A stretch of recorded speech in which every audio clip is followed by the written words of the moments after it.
Boa noite a todos. Sejam todos bem-vindos ao Círculo da Luz, esta casa de oração.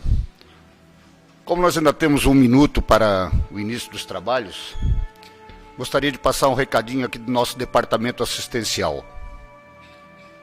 Nós, esse mês, tivemos uma certa dificuldade para cumprir com as cestas básicas as famílias que são cadastradas nessa casa. Normalmente acontece isso, porque dezembro o pessoal normalmente despende um pouco mais de valores para ajudar as pessoas necessitadas. Então no mês de fevereiro e março, normalmente temos dificuldade em atender essas famílias que são cadastradas na casa, que são num número de quase 160 famílias. Então gostaríamos de pedir a todos que possam e que queiram contribuir e colaborar com o Círculo da Luz, para poder atender essas famílias mais necessitadas.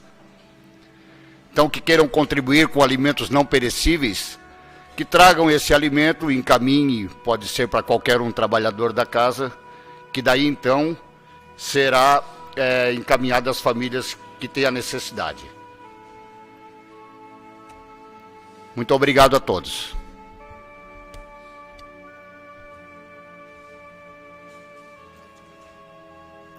Então, neste momento, gostaríamos de convidar a todos para que nós esquecêssemos todas as nossas dificuldades do nosso dia a dia lá fora, se concentrando apenas aqui, neste momento, elevando nosso pensamento a Deus, nosso Pai maior. Sabemos que todos que estão aqui vêm em busca de algo, de preferência que sejam das coisas do Espírito que viemos aqui buscar. Nossa melhora física de uma doença, nossa melhora mental, espiritual e assim por diante. Então gostaríamos, neste momento, de convidar a todos para fecharmos nossos olhos, buscar o contato com o mundo maior, através da prece que Jesus nos ensinou. Pai, Pai de amor e de bondade, Pai nosso que estais em toda parte, santificado seja o teu nome. Venha a nós o teu reino. Seja feita a tua vontade, assim na terra como nos céus. O pão nosso de cada dia dai-nos hoje. Perdoa, Pai, as nossas dívidas, na medida em que perdoamos aos nossos devedores. E não nos deixe, ó Pai amado, cair nas tentações, livrando do Senhor de todos os males.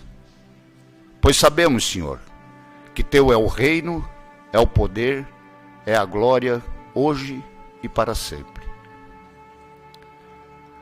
Ainda envoltos neste momento de prece, lembrando que as quintas-feiras é o dia do trabalho da desobsessão coletiva em nossa casa.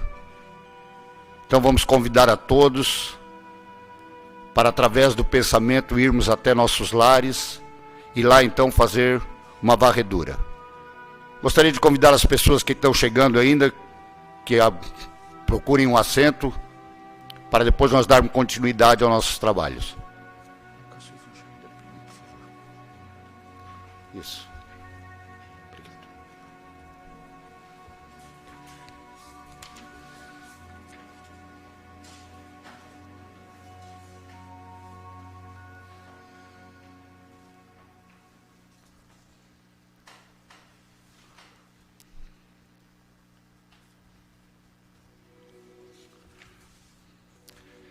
Então, neste momento, vamos mentalizar nossos lares, caminhando por todos os cômodos, fazendo uma higienização, o nosso quarto onde descansamos, a cozinha, na sala, todos os cômodos da nossa casa, pedindo se por eventualidade lá tiver algum irmãozinho desencarnado que esteja nos atrapalhando, que ele seja convidado a vir até esta casa, pois hoje é o dia da desobsessão coletiva, e aqui então ele será encaminhado e orientado.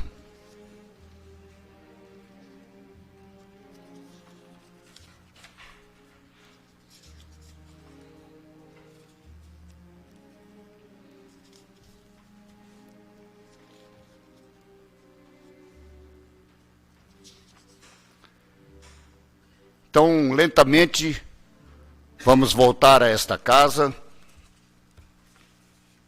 e dar continuidade com a leitura do Evangelho. As pessoas que estão lá no fundo, se quiserem ainda procurar assento, ainda temos lugar. Por favor, podem se acomodar.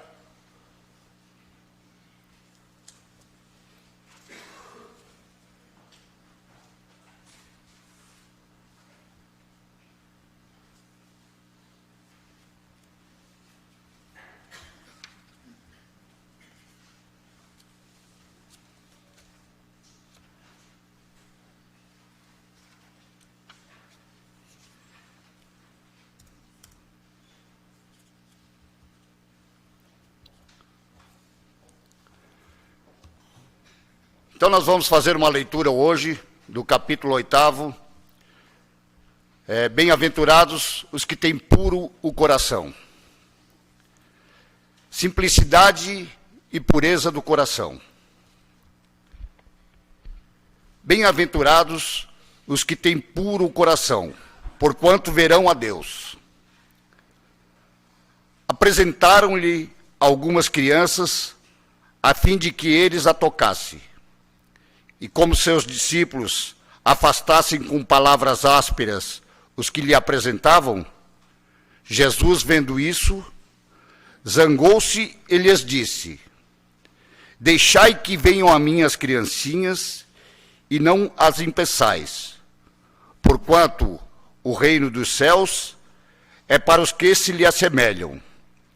Digo-vos em verdade, que aquele que não receber o reino de Deus como uma criança, nele não entrará. E depois de as abraçar, abençoou-as, impondo-lhes as mãos. Isto está em Marcos, capítulo 10, versículo de 13 a 16. A pureza do coração é inseparável da simplicidade e da humildade. Exclui toda a ideia de egoísmo e de orgulho. Por isso é que Jesus toma a infância como emblema desta pureza, do mesmo modo que a tomou como o da humildade. Poderia parecer menos justa esta comparação, considerando-se que o espírito da criança pode ser muito antigo e que traz, renascendo para a vida corporal, as imperfeições de que se não tenha despojado em suas precedentes existências. Só um espírito que houvesse chegado à perfeição nos poderia oferecer o tipo de verdadeira pureza. É exata a comparação, porém do ponto de vista presente, porquanto a criancinha, não havendo podido ainda manifestar nenhuma tendência perversa, nos apresenta a imagem da inocência e da candura. Daí o não dizer Jesus, de modo absoluto, que o reino dos céus é para elas, mas para os que se lhe assemelham.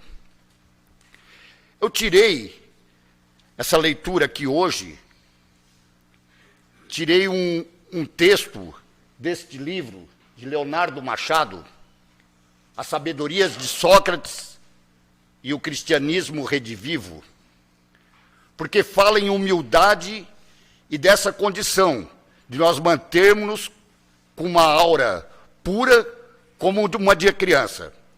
Então, conta Platão, eu transcrevi desse livro aqui para o computador, que em um diálogo entre Sócrates e o jovem Fedro, que interpela Sócrates sobre uma lenda grega, lenda esta que versava sobre a origem das brisas e dos ventos, questionando o velho sábio com intenção de testá-lo, de ver o que ele iria dizer, se o mesmo acreditava ou não nesta lenda. O experiente filósofo, com sua sabedoria peculiar, fala que se fosse ele douto, inteligente, estudado, poderia discorrer sobre o mito. Porém, diz ele, ser outro o seu lazer. Aí já vem uma parte que ele deixa bem claro da sua humildade. Primeiro, dizendo que ele não era douto, que ele não tinha inteligência o suficiente para discorrer sobre esse assunto. E depois, dizendo que os estudos de Sócrates eram apenas um lazer. E assim dizendo, ele recorda do famoso templo de Delfos, onde estão gravados os preceitos dos 7 sábios, especialmente aquele que conhecemos muito bem no Espiritismo, que é o conhece-te a ti mesmo, e assim prosseguiu dizendo, ainda não cheguei a ser capaz de, como recomenda a escritura délfica, conhecer a mim mesmo. Parece-me ridículo, pois não possuindo eu ainda este conhecimento que me ponho a examinar, coisas que não me dizem respeito, não são as fábulas que investigo, diz Sócrates, mas a mim mesmo. Fedro ficara maravilhado com a resposta e também, muito entusiasmado, disse ao velho sábio, és o homem mais extraordinário que já se viu. E Sócrates, mais uma vez, provando sua humildade, responde, perdão, meu ótimo amigo, eu apenas desejo aprender. E bem mais tarde, Mestre Jesus, aquele a que nós devemos sempre seguir seus ensinamentos, viria reafirmar este ensino socrático, dizendo o seguinte, graças te rendo, meu Pai, Senhor da terra e do céu, por haveres ocultado estas coisas aos doutos e aos prudentes, e por as teres revelado aos simples e aos pequenos.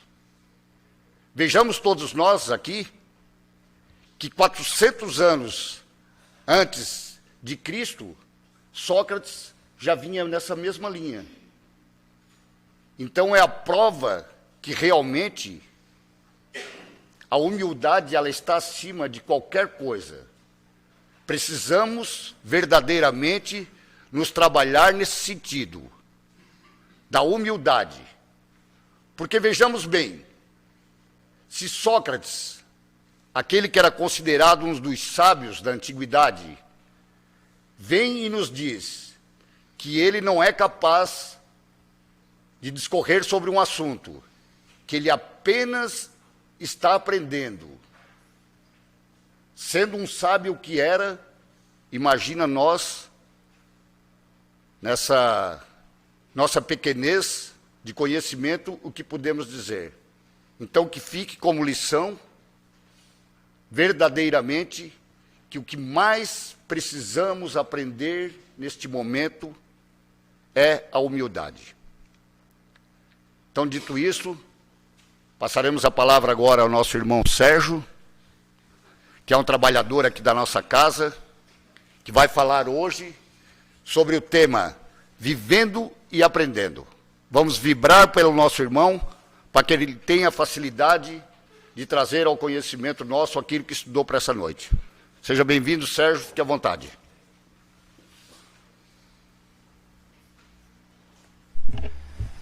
Boa noite a todos. Boa noite. Que o amor de Jesus esteja em nossos corações. Como o Paulinho falou, a reflexão da noite de hoje, dessa noite, é sobre o tema vivendo e aprendendo. E nós vamos iniciar essa reflexão com um trecho do livro Nosso Lar. Um trechinho do prefácio, lá do início do livro. Livro Nosso Lar, que é psicografado por Francisco Cândido Xavier, o nosso Chico Xavier, pelo espírito André Luiz. Mas esse prefácio é assinado por Emmanuel, que é o mentor espiritual do médium Chico Xavier.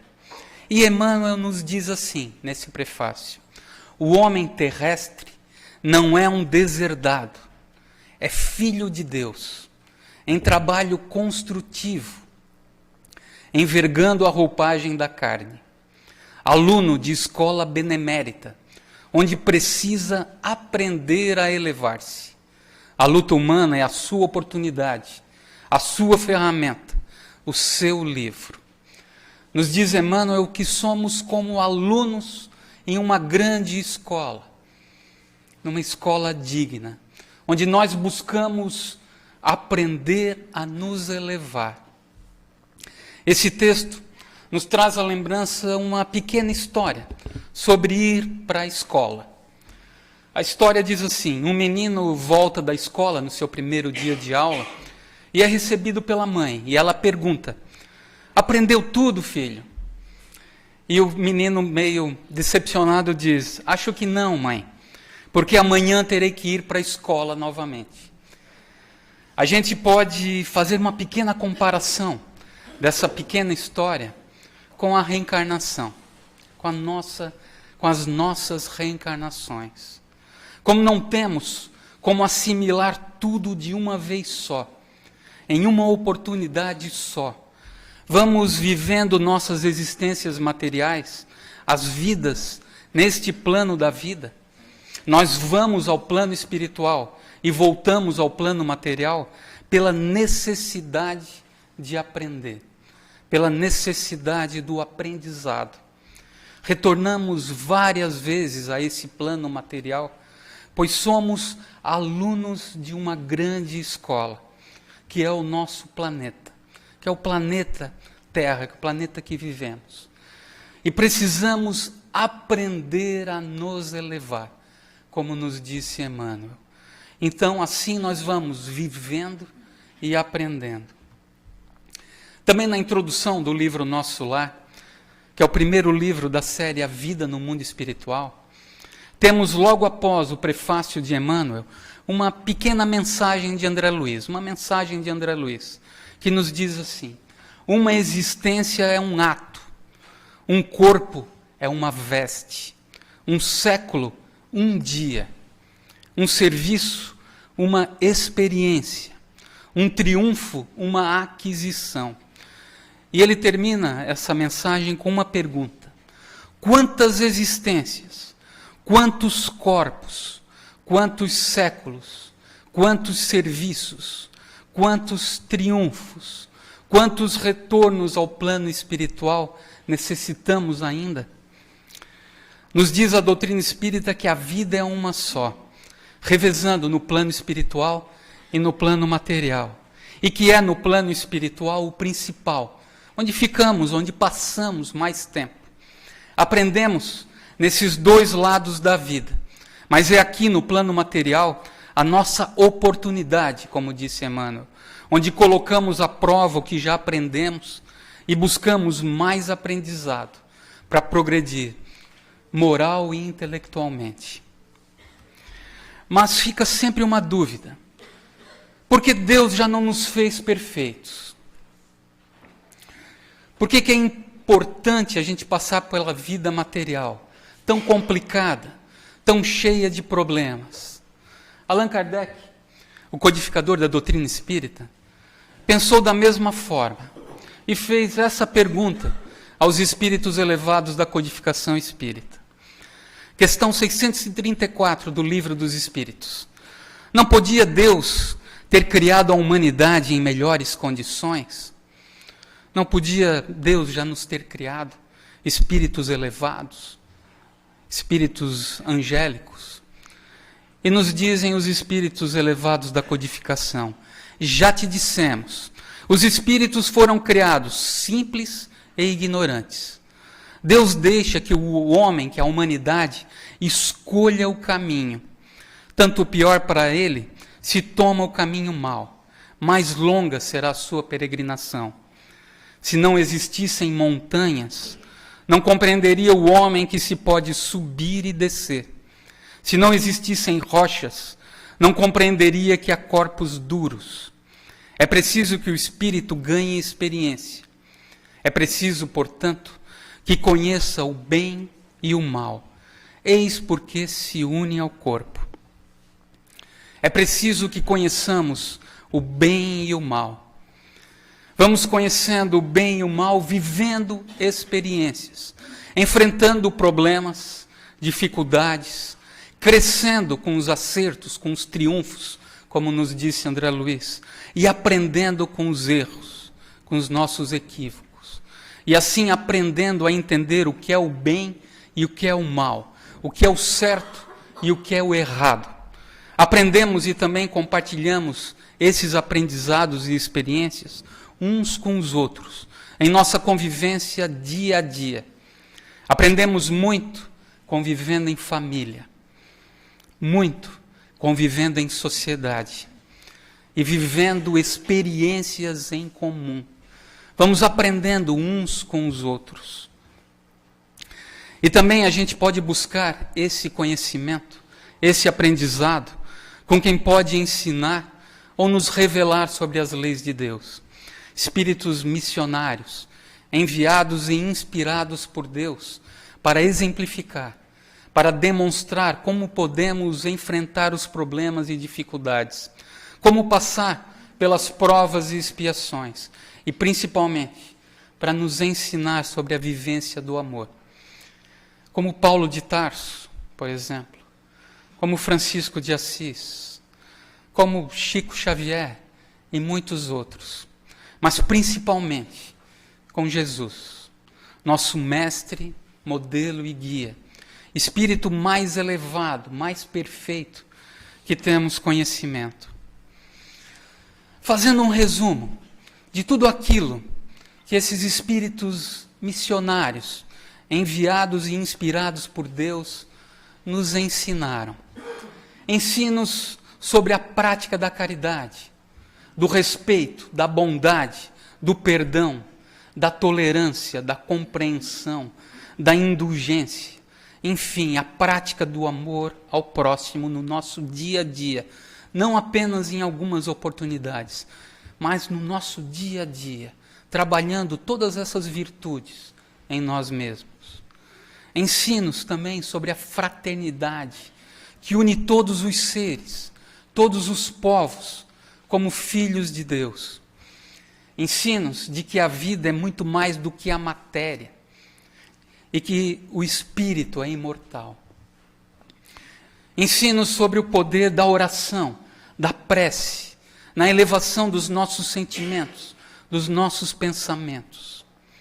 Ensinos sobre a necessidade da fé, da esperança, da resignação, da paciência, da humildade, como o Paulinho falou, e muitos outros ensinamentos, mas que dificilmente colocamos em prática, e até esquecemos desses ensinamentos. Muito rapidamente nós esquecemos, deixamos eles adormecidos em nós. Voltando ao Livro dos Espíritos, sobre o aprendizado do bem e do mal. Allan Kardec, na questão 621, faz a seguinte pergunta aos espíritos da codificação: onde está escrita a lei de Deus? E eles respondem: na consciência. Na questão 630, como se pode distinguir o bem do mal? O bem é tudo o que é conforme a lei de Deus. O mal, tudo o que lhe é contrário. Assim, fazer o bem é proceder de acordo com a lei de Deus. Fazer o mal é infringi-la. A lei de Deus está em nossas consciências.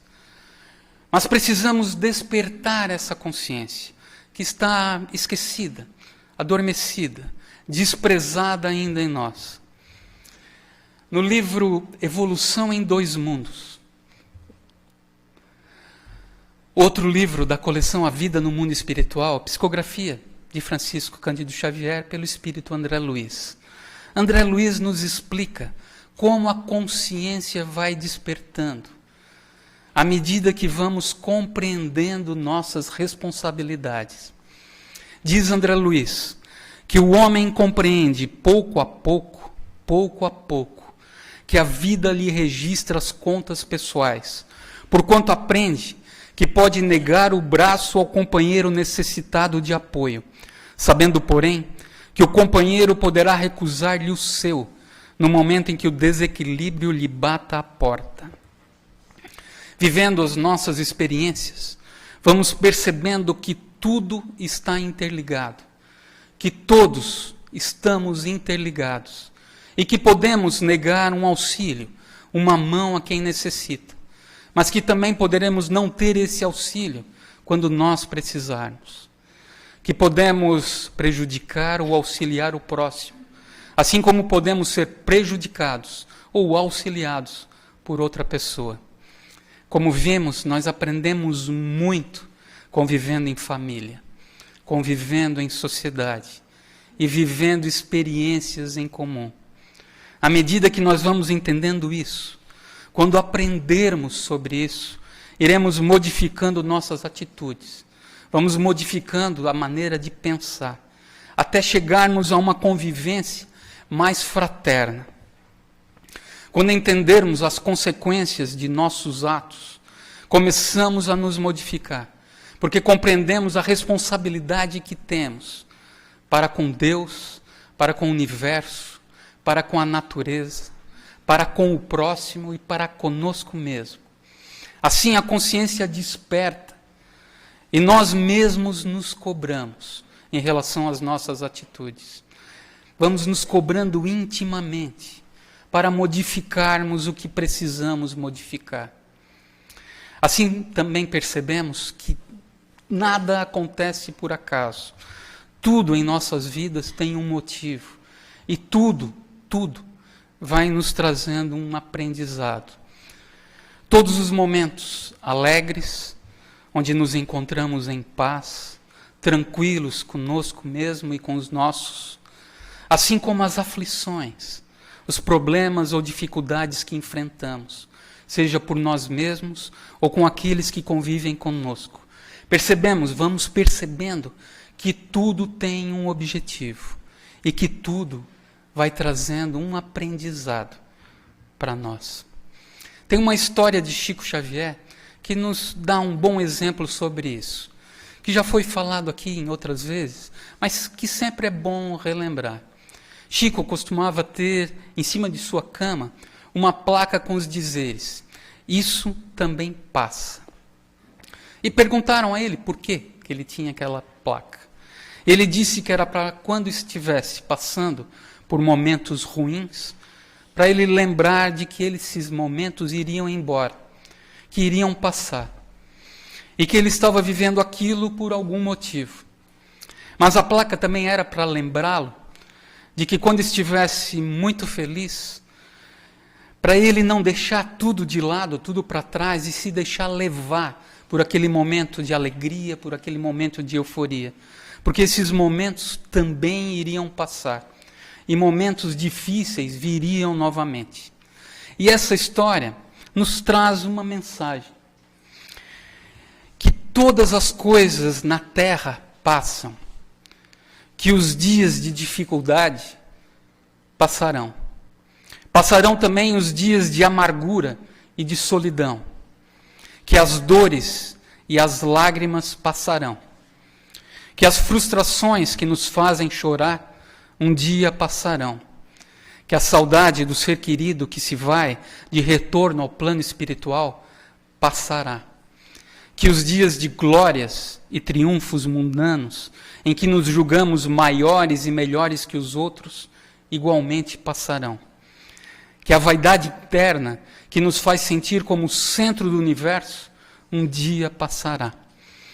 Que a vida é feita de momentos, momentos pelos quais temos que passar, sendo bons ou não, para o nosso aprendizado. Como vimos, nada é por acaso. Precisamos fazer a nossa parte, lembrando que a vida é perfeita naquilo que tem que ser para o nosso aprendizado. Estamos num planeta de provas e expiações. Agora, nos dizem os Espíritos que estamos num período de transição para um planeta de regeneração. Período de transição onde aumentam ainda mais essas provas e expiações. Provas que escolhemos no planejamento reencarnatório, quando estávamos planejando reencarnar. Ou expiações que nos são impostas, nos são necessárias para o nosso progresso, para o melhoramento da humanidade terrestre, tanto intelectual quanto moral. Provas e expiações que são instrumentos para o nosso progresso.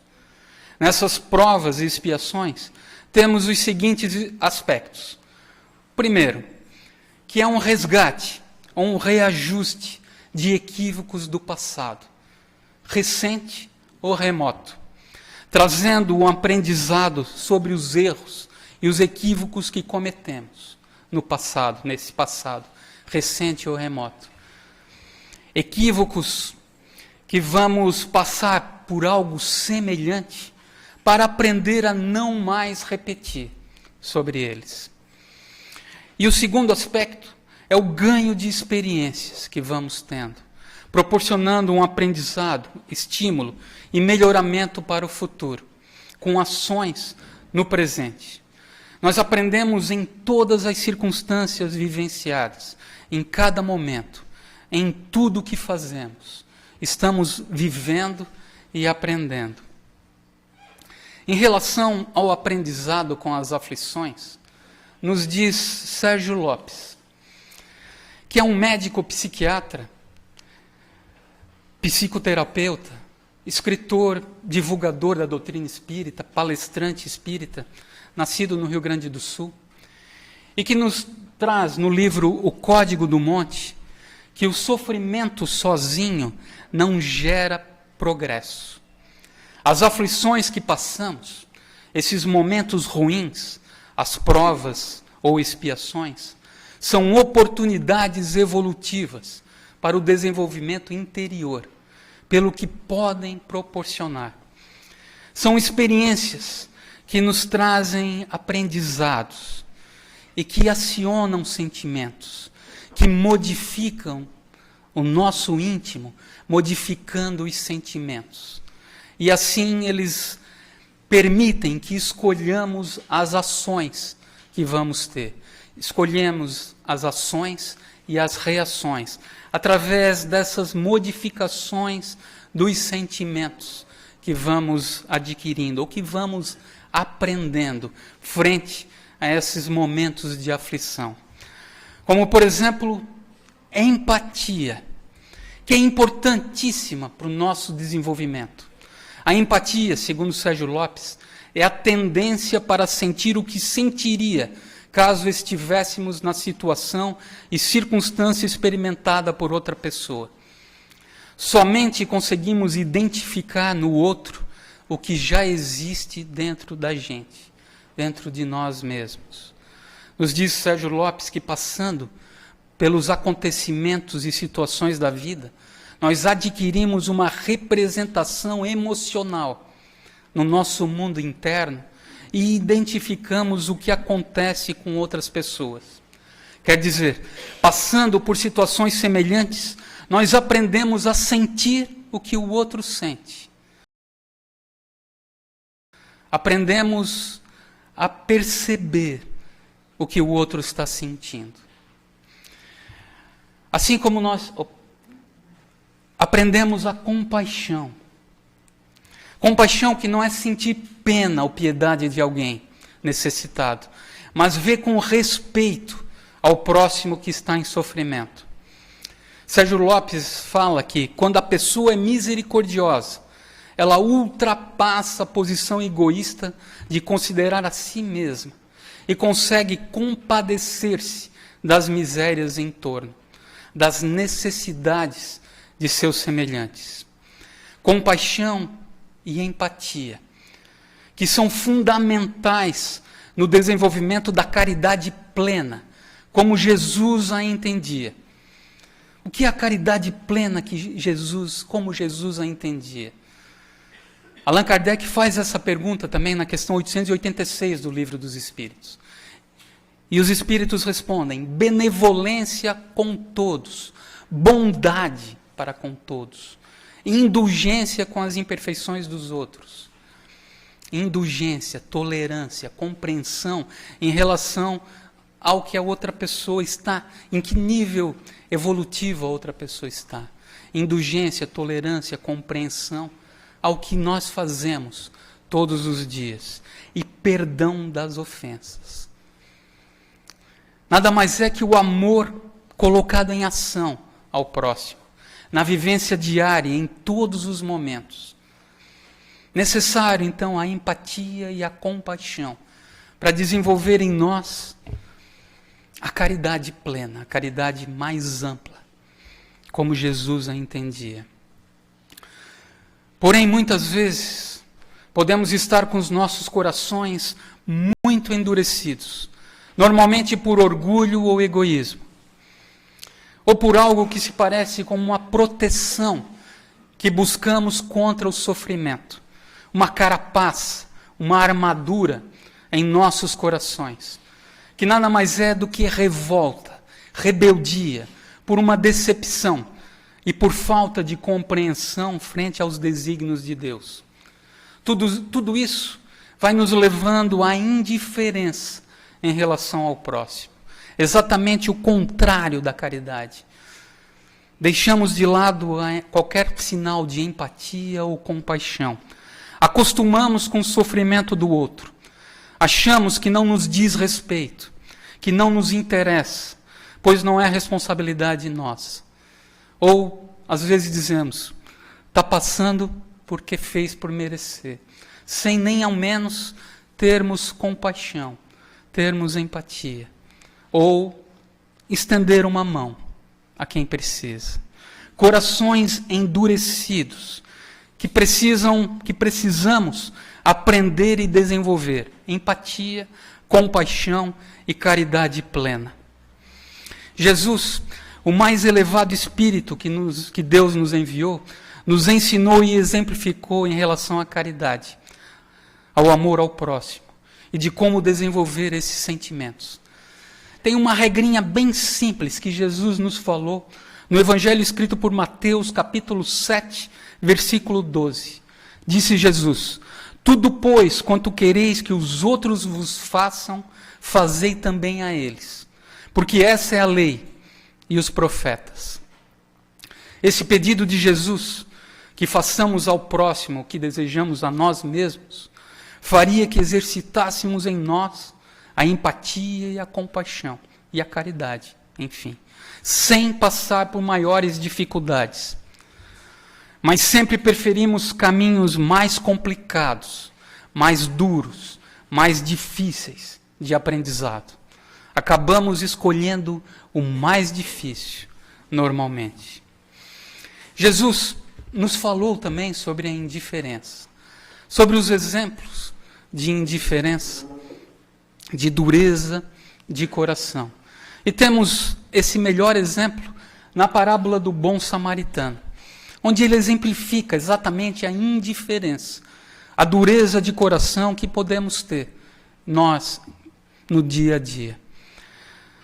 Rapidamente, só para a gente não estender muito, parábola do bom samaritano, um doutor da lei questionava Jesus, tentando fazer com que ele caísse em contradição. Pergunta a Jesus: mestre, o que devo fazer para obter a vida eterna? Ou, que podemos entender, o que devemos fazer, o que podemos fazer para ser felizes, ou para ser espíritos elevados. E Jesus pergunta a ele: o que diz a lei? Tu, como doutor da lei, conheces a lei judaica, a Torá judaica, os 5 primeiros livros que estão na Bíblia, do Antigo Testamento: Gênesis, Êxodo, Levítico, Números e Deuteronômio. Ele conhece e ele responde: Amarás, pois, o Senhor teu Deus de todo o teu coração, e de toda a tua alma, e de todas as tuas forças. Deuteronômio, capítulo 6, versículo 5. E continua. Amarás o teu próximo como a ti mesmo. Levítico, capítulo 19, versículo 18. Ele conhecia, já estava na lei judaica. Ele sabia o que precisava fazer. E Jesus então responde a ele: pois, faze isso e viverás. Faze isso e serás feliz. Faze isso e serás um espírito elevado. E aí ele pergunta: mas mestre, quem é meu próximo? E aí Jesus conta a parábola, a história da parábola. Quando uma pessoa, um viajante, ia de Jerusalém para Jericó e é assaltado no meio do caminho. Deixado à beira da estrada, seminu, sem nada, sem nenhum pertence. Passa um sacerdote. Sacerdote que dentro da sociedade do doutor da lei era uma das mais altas hierarquias sociais. Passa sem dar a mínima, indiferente ao sofrimento daquele que está à beira da estrada. Logo em seguida passa um levita, que é um trabalhador do templo. Alguém também de um certo renome na sociedade do doutor da lei. E também passa direto, sem se importar. Por fim passa um samaritano, que é alguém que é desprezado pela sociedade do doutor da lei. Alguém de um país vizinho, de uma região vizinha, que não tem a mesma cultura, que não segue a mesma religião, que não tem os mesmos valores. E que ele, o doutor da lei, nunca consideraria o próximo dele. E esse samaritano é o que auxilia aquele que está à beira da estrada, se compadece, tem compaixão, tem empatia. Presta os primeiros socorros, leva a uma hospedaria, paga ao dono da hospedaria para que continue o tratamento. E Jesus pergunta ao doutor da lei: para ti, quem foi aquele que foi o próximo daquele que estava à beira da estrada? E o doutor da lei fala: aquele que teve compaixão, que teve misericórdia. Essa é a lição. Primeira, quem é o próximo? Todos. Qual a atitude que devemos ter para com o próximo? Compaixão, empatia, caridade. Não importa quem. Esse trecho é do livro também O Código do Monte. Na parábola do bom samaritano, fala Sérgio Lopes, encontramos a excelência da caridade. Jesus coloca um samaritano, que no contexto da época é considerado herético, mas que pratica o amor ao próximo, acima do ortodoxo que falta com a caridade. A necessidade alheia fala ao sentimento, e não é possível ficar indiferente ao que se passa em torno. Empatia, compaixão e caridade andam juntas. A empatia e a compaixão percebem a necessidade, e a caridade age. A caridade desenvolvida em nossos corações nos leva a agir. Então, concluindo sobre o objetivo do aprendizado que a vida nos proporciona. Tanto os ensinos dos espíritos missionários, quanto as lições aprendidas no nosso dia a dia, têm um grande objetivo, o de retirar esse possível endurecimento em nossos corações, essa armadura, essa carapaça que muitas vezes desenvolvemos e fecha os nossos corações em relação ao sofrimento do próximo. Como nos dizem os espíritos da codificação, como nos disseram os espíritos da codificação, Deus deixa que escolhamos o caminho. Se tomamos o caminho mal, errado, o da indiferença, mais longa será a peregrinação. Trilhando nesse caminho, é possível, se tivermos vontade, aproveitar os aprendizados de todos os momentos da vida. Por esse labirinto, que somos nós mesmos, nos autoconhecendo, nos melhorando, até chegarmos a ter um coração puro, terno, repleto de amor.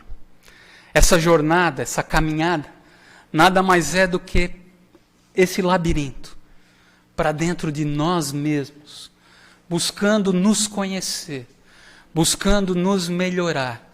Cada dificuldade, cada problema, cada aflição serve como aprendizado nessa nossa jornada. Serve para buscarmos esse coração que às vezes está tão distante pelas camadas que vamos colocando em volta dele. Viver é aprender a ter os nossos corações cada vez mais repletos de amor. Este, o grande significado da vida. A escolha do caminho, a velocidade da caminhada, só depende de nós mesmos. E essa frase de um poeta resume bem tudo isso. Eu que não sabia que o amor era simples e pleno, fico feliz de estar vivendo e aprendendo. Que o amor de Jesus possa permanecer em nossos corações, que possamos trabalhar, que possamos crescer cada vez mais nesse amor, aprendendo a cada dia. Muito obrigado.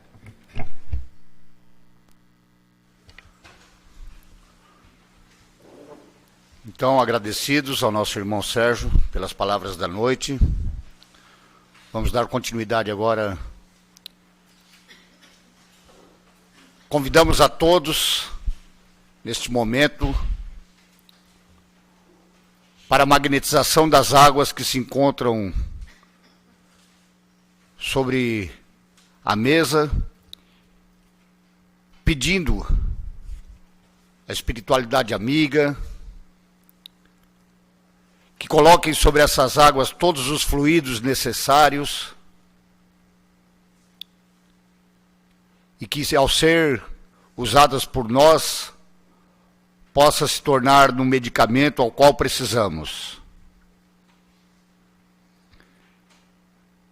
Queremos te pedir ainda, ó Pai, por todos aqueles que se encontram nos hospitais, padecendo dos males físicos, dos males espirituais.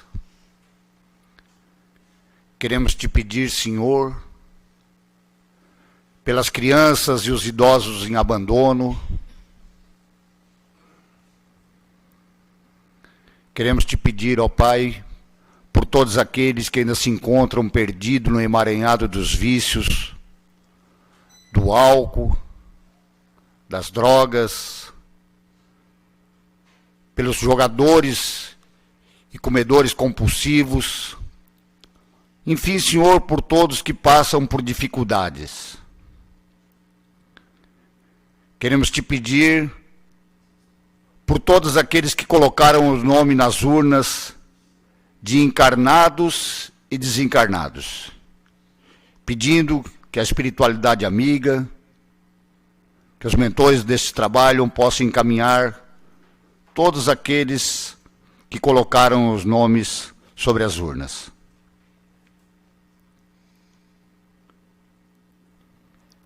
E agora então chegou o momento do passe. Lembrando que o passe são energias que nós mesmos podemos emanar, pois os médiuns já se encontram apostos na sala, quando nossos irmãos estão lá embaixo, nas mesas mediúnicas, atendendo a todos aqueles que têm necessidade, conforme for a necessidade e o merecimento de cada um. Senhor, te pedimos, ó Pai, que tu possa clamar por toda a legião dos amigos espirituais e que todos nós que se encontramos neste ambiente possamos sentir essa chuva de bênçãos caindo sobre nós e que ao sairmos daqui e voltarmos a nossas casas, possamos nos sentir melhor, do que quando aqui chegamos. Por isso, vamos encerrar este momento de oração com aquela que é a prece que Jesus nos ensinou. Pai nosso que estais em toda parte, santificado seja o teu nome. Venha a nós o teu reino. Seja feita a tua vontade, assim na terra como nos céus. O pão nosso de cada dia dai-nos hoje. Perdoa, Pai, as nossas dívidas, na medida em que perdoamos aos nossos devedores. E não nos deixe, Pai amado, cair em tentações, livrando-nos, Senhor, de todos os males. Pois sabemos, Senhor, que teu é o reino, é o poder, é a glória hoje e para sempre. Que assim seja. Um bom retorno a todos os irmãos, lembrando que segundas e quintas-feiras sempre temos a palestra pública em nossa casa. Um ótimo retorno.